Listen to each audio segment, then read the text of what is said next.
আসসালামু আলাইকুম রহমতুল্লাহ। প্রিয় দর্শক, গতদিন আমরা জানছিলাম যে ঘটনার উপর ভিত্তি কইরা সূরা আল বাকারা নামকরণ করা হয়েছে, আর তা থেকে আমরা যা শিক্ষা পাই। সর্বশেষে আমরা জানছিলাম যে মানুষটারে তারা বাকারা হত্যা করছিল, আর আল্লাহ পাক রব্বুল আলামিন নির্দেশ দিছিলা যে গাভীর একটা অংশ দিয়া তান্ডে আঘাত করার লাগি। তো তান্ডে তারা যখন আঘাত করার পরে তাই জীবিত হইয়া কইলা বাকারা তান্ডে হত্যা করছিল, আর তারা উপস্থিত সময়ে ও ঘটনাটা দেখছিল। তো দেখার পরে তারা কি অবস্থা হয়েছে আজকে আমরা জানবো ইনশাল্লাহ। তো সমস্ত আল কুরআন সিলেটি ভাষায় অনুবাদের ধারাবাহিকতায় আজকে আমি শুরু করবো সূরা আল বাকারার ৭৪ নম্বর আয়াত থেকে। আমরা শুরু করি। আউযু বিল্লাহি মিনাশ শাইতানির রাজিম। বিসমিল্লাহির রহমানির রহিম। সুম্মা কাসাত কুলুবুকুম মিন বা'দি যালিক। তারপর তোমরার মন শক্ত হয়ে গেল। ফাহিয়া কাল হিজারাতি আও আশাদ্দু কাসওয়া। তা পাথরের মতো শক্ত অথবা তার থেকেও আরো কঠিন। তারা এত বড় নিদর্শন, এত বড় মুজেজা দেখার পরেও তারার মন শক্ত হইল। ওয়া ইন্না মিনাল হিজারাতি লামা ইয়াতাফাজ্জারু মিনহুল আনহার। আর নিশ্চয় পাথরের মাঝে এমন কিছু আছে যা তাকি নহর প্রবাহিত হয়। ওয়া ইন্না মিনহা লামা ইয়াশাক্কাকু ফায়াখরুজু মিনহুল মা।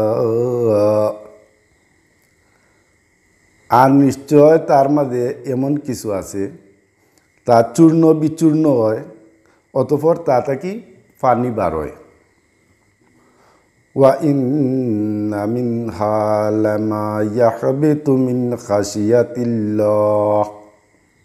আর তার মাঝে এমন কিছু আছে যা আল্লাহর ভয়ে দস্যা পড়ে।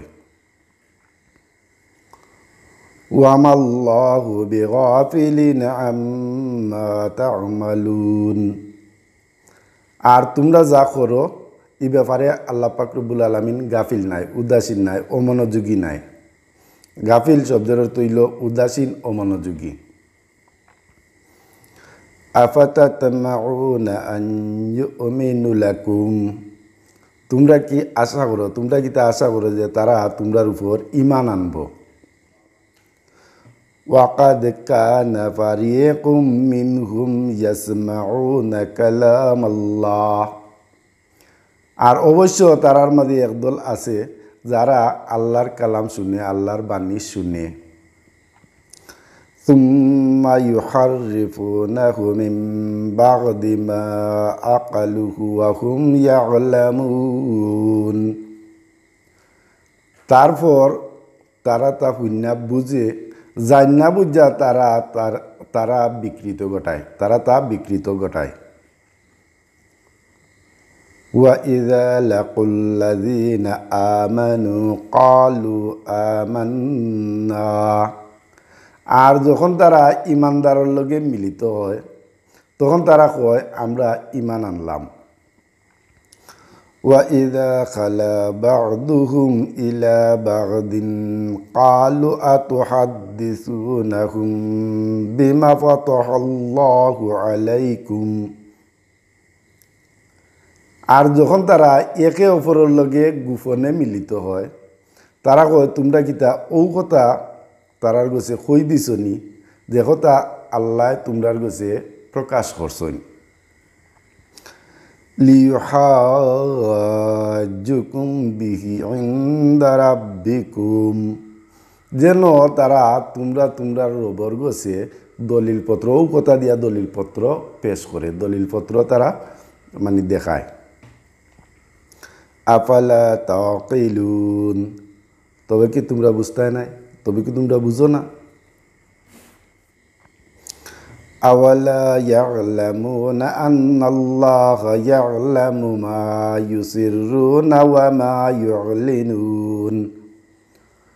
তবে কি তারা জানে না যে নিশ্চয় আল্লাহ জানেন যা তারা গোপন করে আর যা তারা প্রকাশ করে। ওয়ামিনহুম উম্মিয়ুনা লা ইয়ালামুনাল কিতাবা ইল্লা আমানিয়া ওয়া ইনহুম ইল্লা ইয়াজুন্নুন। তারার মাঝে নিরক্ষর আছে, তারা কিতাবর জ্ঞান রাখে না, তারার কিতাবর কোনো জ্ঞান নাই, তারা মিথ্যা আকাঙ্ক্ষা করে আর তারা কেবল ধারণা কইরা চলে। ফাওয়াইলুল লিল্লাযিনা ইয়াকতুবুনাল কিতাবা বিআইদিহিম। দুর্ভোগ তারার লাগি, ধ্বংস তারার লাগি যারা তারা নিজাতে কিতাব রচনা করে। সুম্মা ইয়াকুলুনা হাযা মিন ইনদিল্লাহি লিয়াশতারু বিহি সামানান কালিলা। তারপর তারা কয় তা আল্লাহর পক্ষ থেকে, যেন তারা অল্প মূল্যে বিক্রি করতে পারে। অর্থাৎ তারার আদ দিয়া যে কিতাব রচনা করে তারপর তারা কয় তা আল্লাহর পক্ষ থেকে যেন তারা অল্প মূল্যে বিক্রি করতে পারে। ফাওয়াইলুল লাহুম মিম্মা কাতাবাত আইদিহিম ওয়া ওয়াইলুল লাহুম মিম্মা ইয়াকসিবুন। ধ্বংস তারার লাগি তারার হাত যা রচনা করে, আর ধ্বংস তারার লাগি তা হতে যা তারা উপার্জন করে। আল্লাহ পাক রব্বুল আলামিন একটা আয়াতের মাঝে 3 বার ধ্বংস অথবা দুর্ভোগ, কেউ কেউ অনুবাদ করছেন ধ্বংস আর কেউ কেউ অনুবাদ করছেন দুর্ভোগ, ধ্বংস হোক বা দুর্ভোগ হোক।